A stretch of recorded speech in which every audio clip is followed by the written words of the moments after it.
No, not really. Okay. So then let's transition into talking about the wounds to his face. Did you create a diagram outlining those injuries to Robert's face? Yes. What did you illustrate within this photo, Exhibit 451? Now, these are cutting wounds to the back and front of, I think I'm calling something. Be careful not to trip. Yeah. To the left side, to various areas of the face. Now, here is one. Here is a cut that comes down from the forehead to the tip of the nose.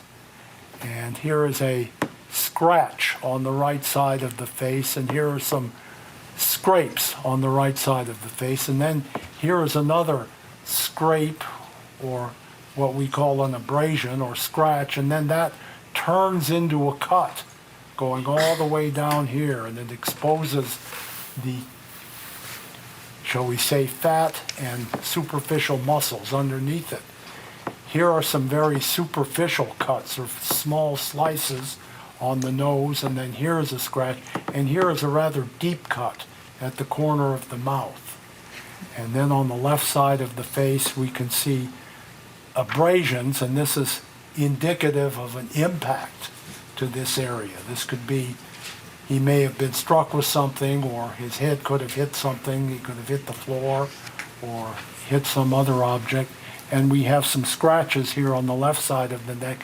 And then on top of his head, we have a cut that went all the way down to a membrane just above the skull, actually all the way down to the skull.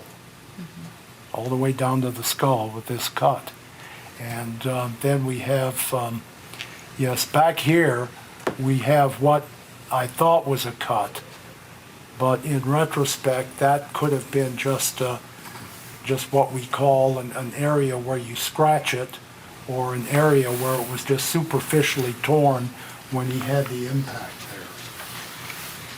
So that cut was this cut here was so superficial, it barely got through the top layers of the skin. So I'm not sure that was caused by a knife, but it could have been caused by an impact. Now, Dr. Massello, did you take close-up photos of the injuries to Robert's face? Yes, I did. Would it be possible for us to not put those up on the screen and to just explain them in better detail? I know they will be going back to the jury, but just to avoid them being displayed, looking at those injuries to his face, what was most significant to you? Well, I think most significant is they indicated swipes or cuts to the front of the face. If you were going to make these and you were facing someone, you would cut down and then cut down, and then cut this direction, cut the corner of your mouth. And then there were some scratches, as I mentioned, and that could be from the tip of the knife that was being dragged over the face. And that might happen, say, during a struggle when someone's trying to protect the knife from getting to your face. Considering all of those injuries, how close do you believe the attacker would have been to Robert Faulkner while causing injury to his face? Well, you have to be close enough to reach him, so, and probably closer than that.